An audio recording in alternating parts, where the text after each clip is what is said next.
I'm examining the passage from up to down.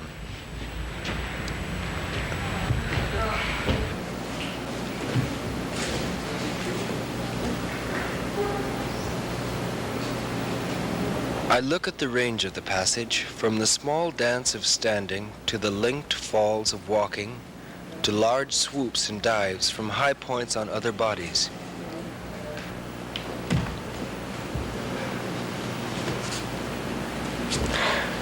The act of falling has come to include an ability to adapt to the variables of distance, position, and direction, and to intuit which part of my body will take the first moment of impact.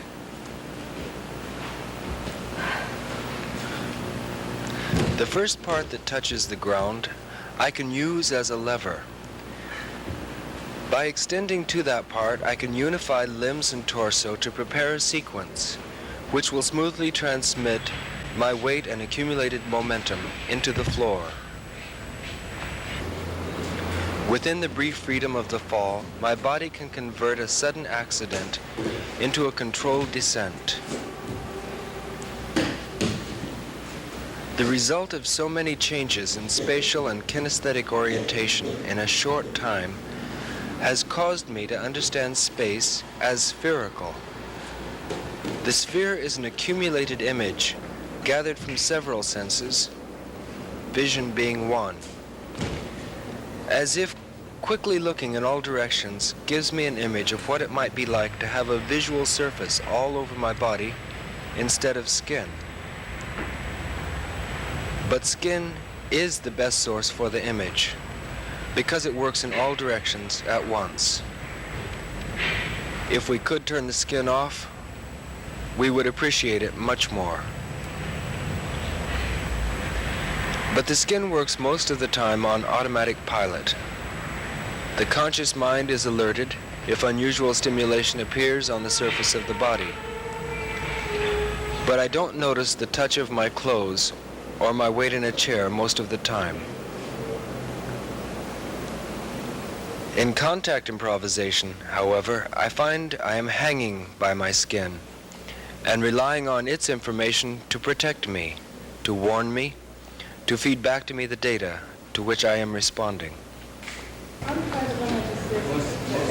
We are looking at material from 1972, training for the first performance of contact improvisation at the John Weber Gallery.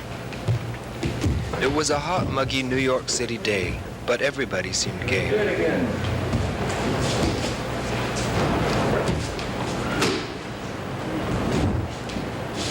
What can be learned by catching a hurtling body?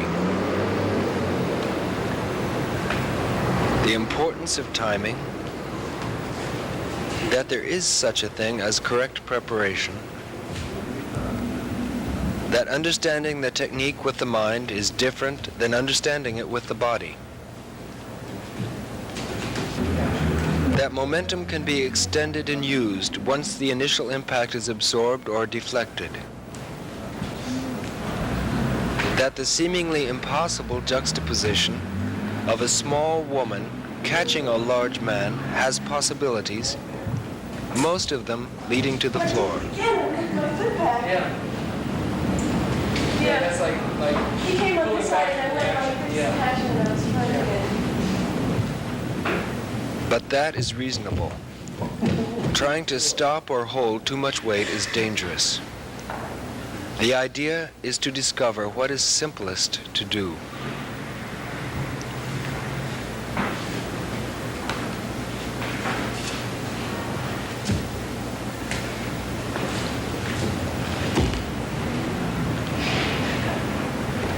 In a state of trust of the body and the earth, we believed we could learn to handle the forces involved in the physical interactions between two people who permit each other the freedom to improvise.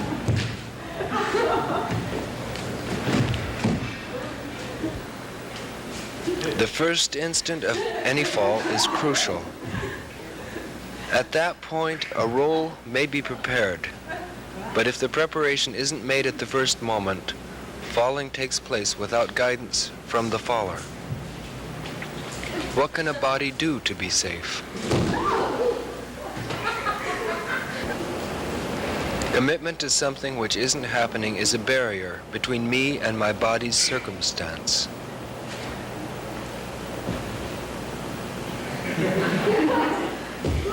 Memory of past judgments tells me that prejudging is not secure.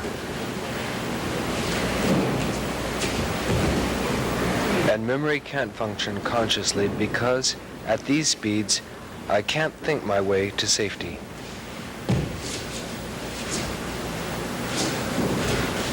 If thinking is too slow, is an open state of mind useful? Seems to be.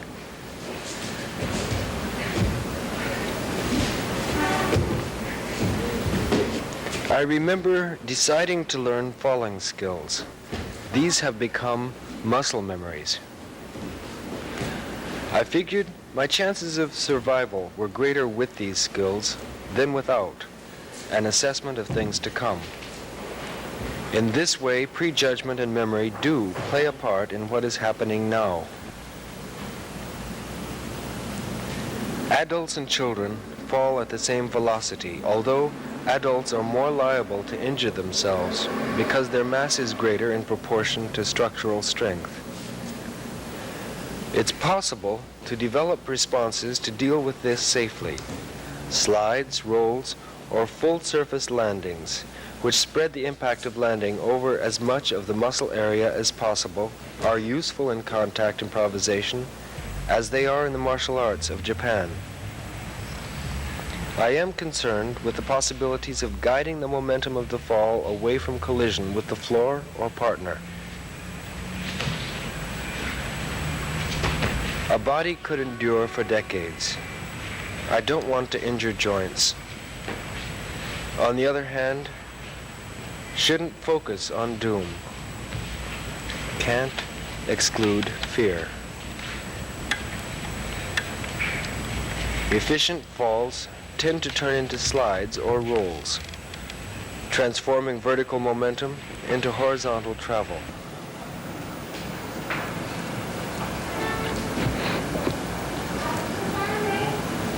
I may find a last-minute leverage from my partner to enable me to land upon my feet. My fall might be guided so it spirals around the body of my partner. Thus, a fall starting on the downward path can be guided into a circle orbiting my partner, and finally, its momentum used to aid in regaining a high perch.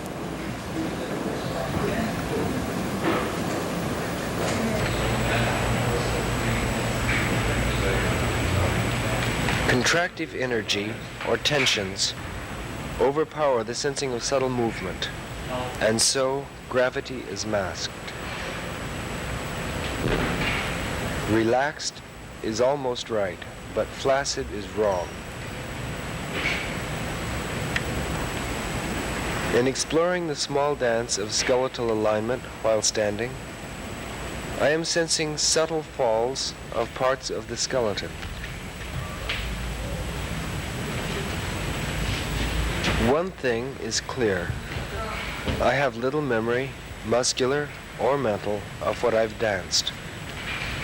The specific movements my body executes when I improvise do not register consciously, and I can't reconstitute them. I feel transparent in the action, causing it only a little, and holding no residuals.